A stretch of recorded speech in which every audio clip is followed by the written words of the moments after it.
Bonjour déjà, voilà, et c'est parti pour une petite demi-heure. Comme on a pris du retard, je vais essayer d'être plus rapide, pour rêver ensemble sur la ville de demain.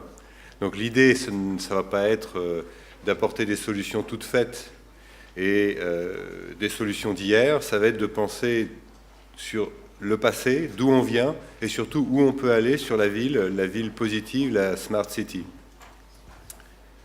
Alors, premier élément, on va essayer de discuter ensemble sur un modèle de croissance. Très rapidement, comme ça a été effleuré par les deux porte-paroles, on est dans une phase de transition d'un monde à un autre, une phase de transition économique et écologique. Alors quand on dit transition, ça pose la question de la destination. La destination, par exemple, si on est sur un bateau, c'est est-ce qu'on va à Valparaiso, est-ce qu'on va à Tokyo, ou est-ce qu'on va à Pondichéry. Quand on parle de développement durable, on est aujourd'hui encore souvent dans la mesure du bateau, c'est-à-dire combien le bateau consomme, quelles sont les émissions de gaz polluants du bateau, quelle est la consommation d'eau, d'énergie, de déchets, etc., afférents au bateau. Mais finalement, dans le développement durable tel qu'il est entendu aujourd'hui, la destination du bateau importe peu. Ce dont on va parler quand on parlera d'économie positive, et par transition de ville positive, c'est de la destination du bateau, à savoir, finalement, cette économie de la transition, elle nous amène vers où? Quelle est la finalité de cette économie? Est-ce qu'on veut qu'elle, par exemple, préserve l'environnement, c'est-à-dire conserve l'environnement tel qu'il est aujourd'hui, l'environnement et le climat? Est-ce qu'au contraire, on veut qu'elle dégrade un peu moins cet environnement, détruise un peu moins cet environnement ou ce climat? Ou à contrario, qu'elle restaure cet environnement et ce climat, qu'elle répare cet environnement et ce climat?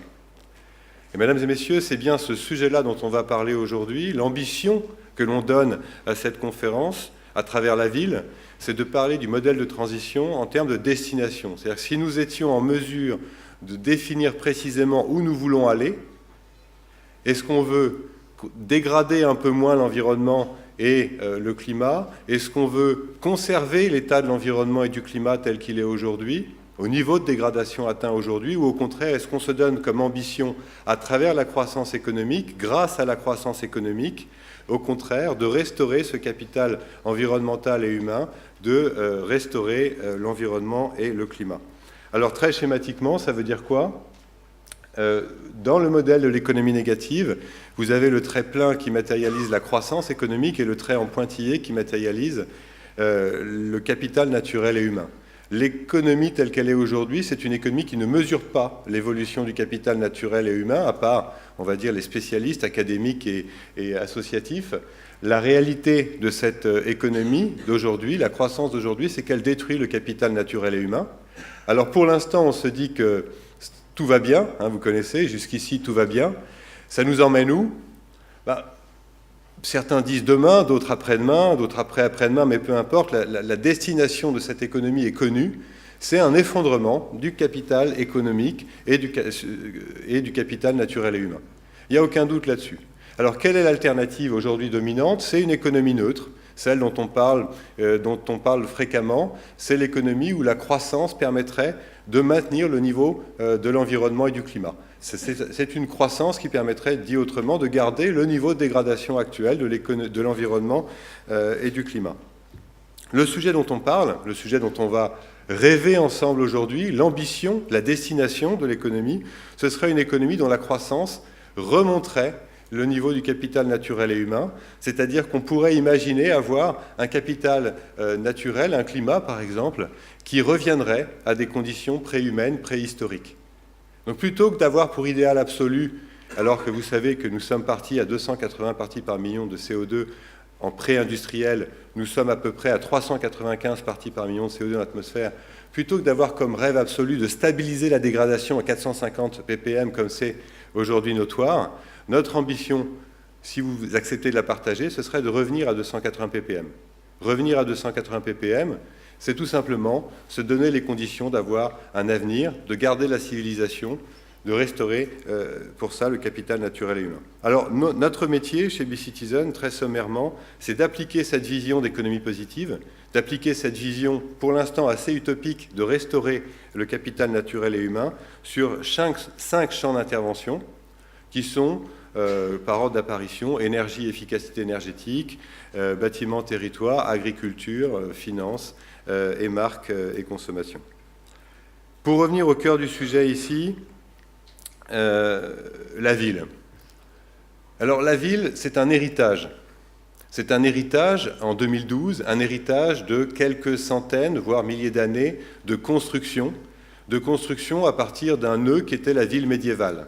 La ville médiévale, de manière assez schématique, n'avait pas de déchets, puisque tous les déchets médiévaux étaient des déchets organiques. Ils étaient localement recyclés dans les douves du château. C'était une zone où l'agriculture était à pied. Il suffisait de faire quelques mètres pour trouver des jardins, pour se nourrir. Et c'était une zone où la pollution atmosphérique pouvait être olfactive, mais globalement n'existait pas en ordre de grandeur que nous connaissons aujourd'hui. Alors, cette ville médiévale fonctionnait quand il y avait 100, 200, 300, 400 personnes au même endroit, voire quelques milliers. La ville médiévale fonctionnait assez bien, elle était soutenable. Le problème, c'est que le modèle de la ville médiévale n'a jamais été remis en question et que nous accumulons aujourd'hui ce même modèle sur des populations en Chine atteignant plus de 30 millions d'habitants pour Chengdu. 30 millions d'habitants sur un modèle de la ville médiévale, ce qui veut dire que la ville d'aujourd'hui est devenue un centre de prédation absolument total, un centre de prédation où la surface de la ville, la population de la ville sur cette surface ne tient que parce qu'il y a massivement des importations d'un territoire immense autour de cette ville, voire de très très loin de cette ville. Cette ville prédatrice touche des limites à plein d'aspects, on y reviendra. Le rêve que je veux partager avec vous autour de cette conférence, je dirais la motivation du partenariat de BeCitizen autour d'HEC sur cette conférence, c'est bien de partager avec vous, la génération de la transition, comme ça a été présenté tout à l'heure, un rêve, celui d'imaginer une ville qui ne soit plus simplement prédatrice, une ville qui travaille sur sa capacité de valorisation d'actifs, sur les potentiels de transformation de cette ville en termes de renouvellement du capital naturel et humain. Alors d'où on part ? Très schématiquement, une ville aujourd'hui, c'est une ville prédatrice qui consomme aujourd'hui l'essentiel de l'énergie mondiale, qui détruit la biodiversité, qui effectivement consomme énormément de matières, de matériaux divers et variés qui vont se retrouver sous la forme de déchets et qui ont des conséquences en termes d'émissions de gaz à effet de serre et de gaz polluants ou tout simplement de pollution bactériologique. Je ne rentre pas dans les détails. La ville de demain, c'est beaucoup plus intéressant. C'est une ville qui sera plus harmonieuse et qui sera, je dirais, plus efficace au niveau humain, notamment parce qu'elle sera plus productive, il y aura une capacité de travail et de croissance liée à la valorisation de la ville elle-même, du soleil, du vent, des espaces et des volumes, qui permettra à une partie de la population de la ville, finalement, de vivre de cette ville. L'énergie sera produite localement, en partie au moins. Les gaz à effet de serre seront stockés, en partie au moins. Les questions de déchets seront traitées, en partie au moins, et la biodiversité existera. Alors, schématiquement, la base de tout ça, qu'est-ce qui rendrait possible cette transformation ? C'est une clé de voûte qui est l'aménagement. Penser l'aménagement ou le réaménagement de la ville, qui s'appliquera ensuite aux différents sujets. Alors, l'aménagement en soi, c'est de passer de la photo gauche à la photo droite, c'est de passer donc de cette ville médiévale ultra dense, ultra prédatrice, qui ne fonctionne donc que par des flux de transport extraordinairement exagérés, liés aux nécessités de consommation de cette ville, à une ville beaucoup plus mixte en termes d'usage, on appelle ça la mixité fonctionnelle. Il faut que dans un même espace, il y ait le logement et le travail, et non pas avoir le logement dissocié du travail de 2, 3, 10, 20, 30, 40 km. C'est la mixité fonctionnelle, la mixité sociale. Il faut que dans le même territoire, nous puissions avoir toutes les catégories socio-professionnelles pour favoriser le lien social et la paix sociale. Il faut avoir des densités harmonieuses, sans rentrer dans les détails de psychologie sociale ou de psychologie de l'urbanisme.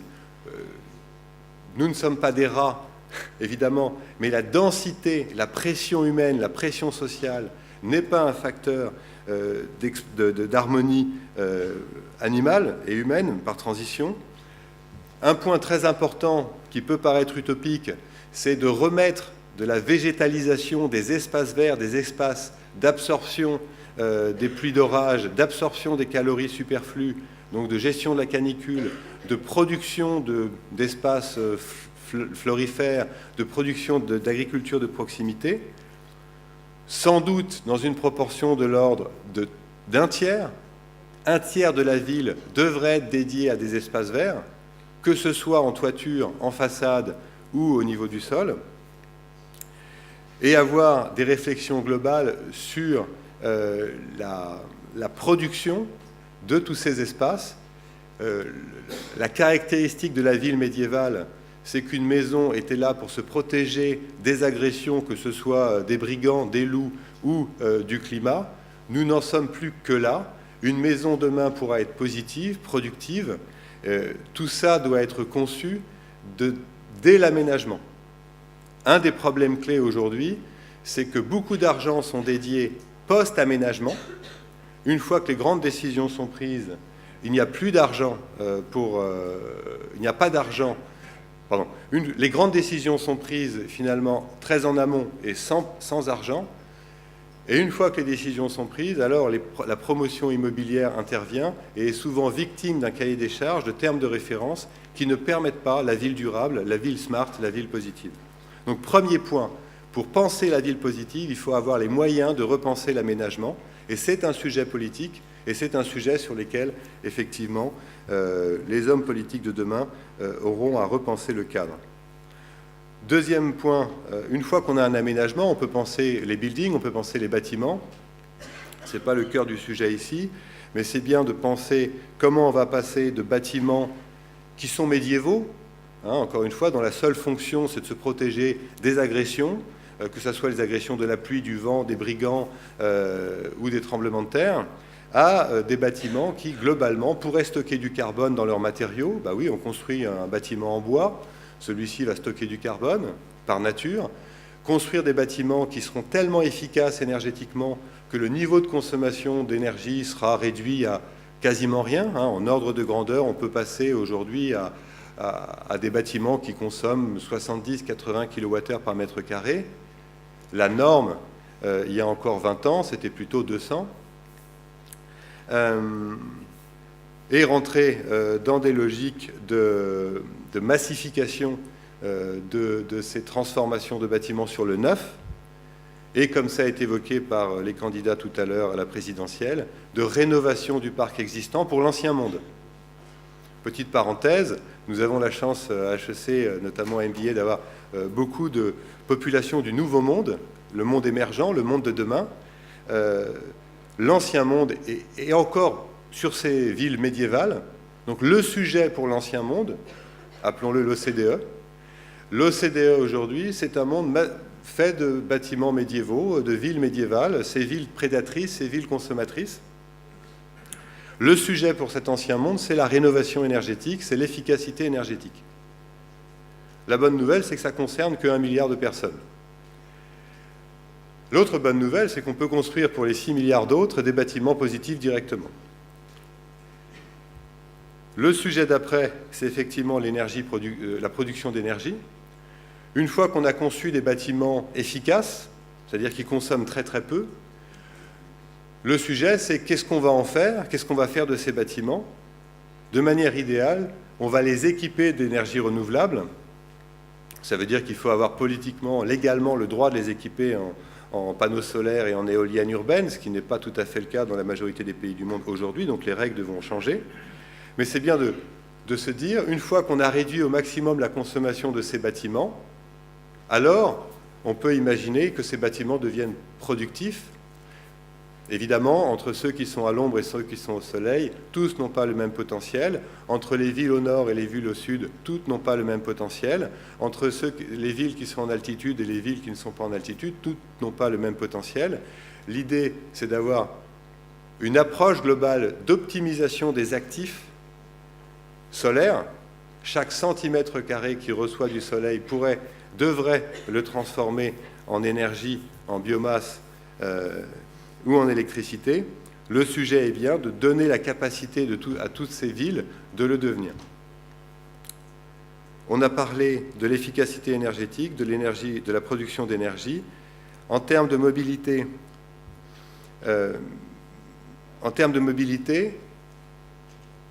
massivement aujourd'hui, la mobilité dans la ville, c'est l'automobile.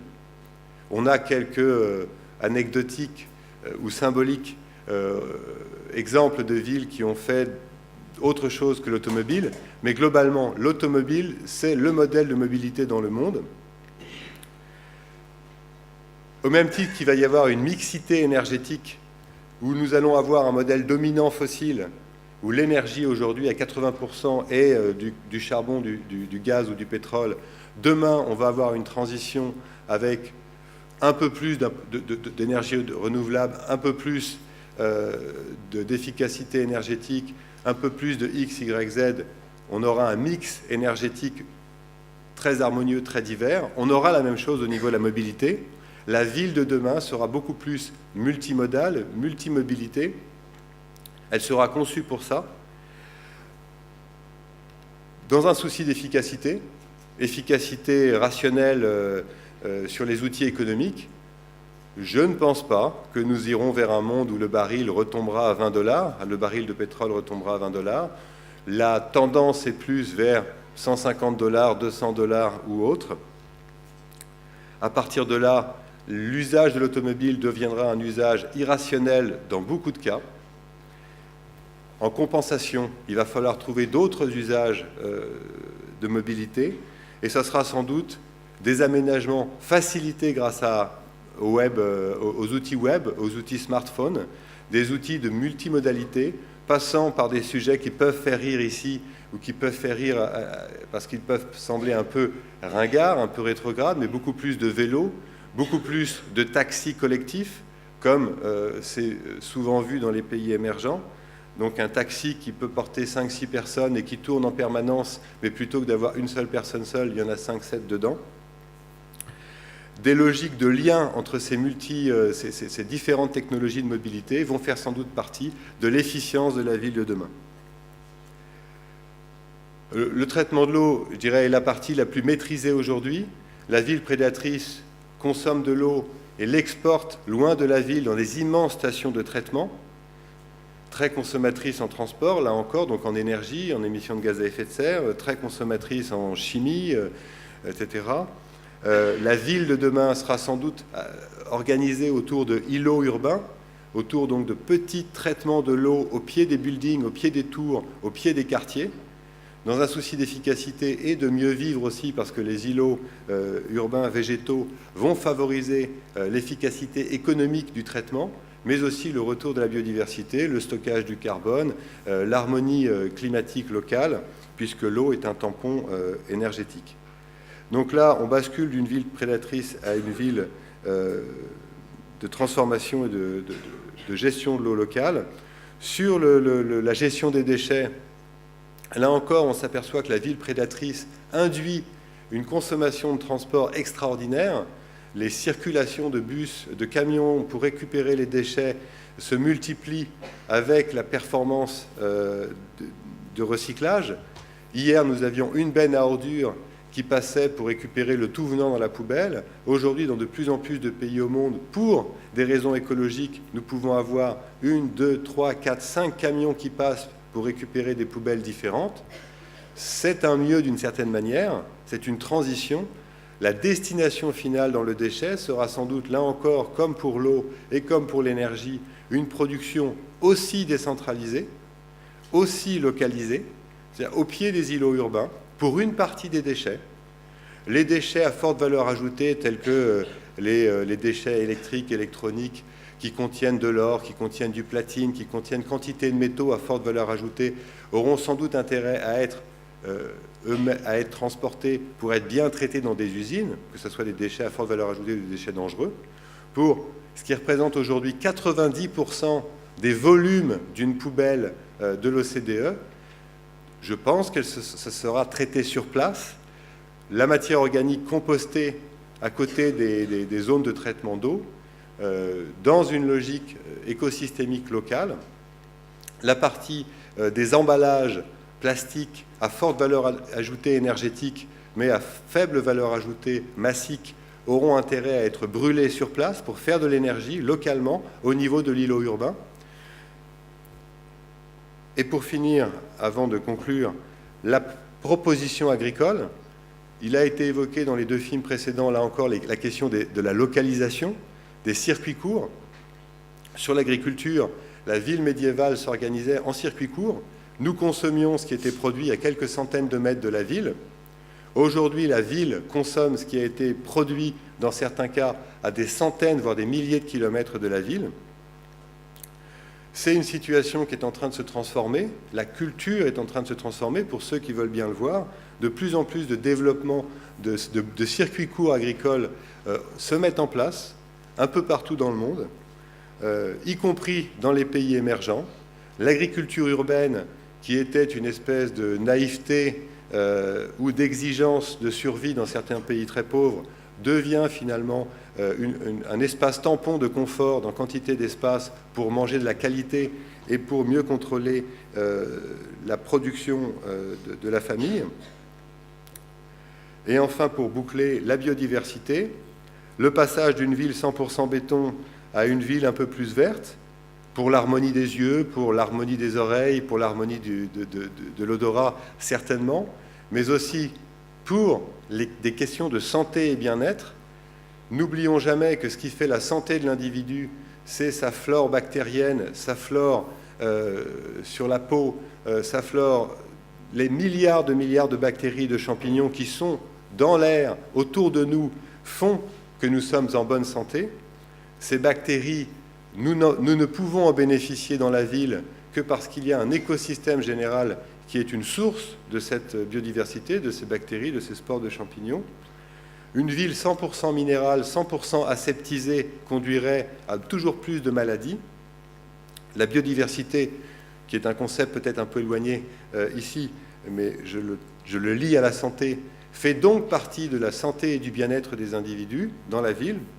Le développement de ces aires vertes, de ces zones agricoles urbaines, de ces zones de traitement d'eau urbaine, de ces zones de traitement de déchets urbaines, fera donc partie du bien-être général pour traiter l'eau, pour traiter l'air, pour assurer la qualité de vie et le bien-être des populations. Donc pour résumer, la ville positive, c'est une ville qui sera non plus prédatrice à 100%, mais qui cherchera à être de plus en plus productrice. Dans certains cas, dans certains territoires, ce sera peut-être possible à 100%, dans d'autres cas à 10%, peu importe. L'esprit, c'est de sortir d'une ville 100% prédatrice, à passer à une ville qui pourrait être en partie au moins, tout ou partie productrice de son énergie, productrice de son bien-être à travers le traitement d'eau, le traitement de déchets, le traitement d'air, à travers la sobriété énergétique, la sobriété en ressources. Pour l'instant, c'est une destination, c'est une vision qui a pour effet induit de créer de la croissance endogène au niveau de la ville, de limiter les flux de transport dans la ville, que ce soit des transports dans les tuyaux pour l'eau ou des transports sur la route en termes de flux migratoires de population pour aller au travail, pour aller chercher à manger, ou de flux migratoires de ressources ou de matières sous la forme de déchets. Cette ville, mécaniquement, sera plus autonome, sera plus résiliente aux grandes variations de l'environnement, type changement climatique, type canicule ou type grande coulée de boue. C'est une ambition que j'ai voulu partager avec vous. C'est l'ambition de cette journée, c'est l'ambition de cette transition, la destination. Évidemment, nous en sommes loin, mais pour pouvoir avancer au mieux, il faut bien avoir un rêve, une ambition. Et je pense que tous les séminaires de la journée, tous les workshops de la journée vont être orientés vers la transition entre l'état d'aujourd'hui et la destination finale, encore utopique, mais n'en doutez pas, nous allons la construire ensemble. Merci.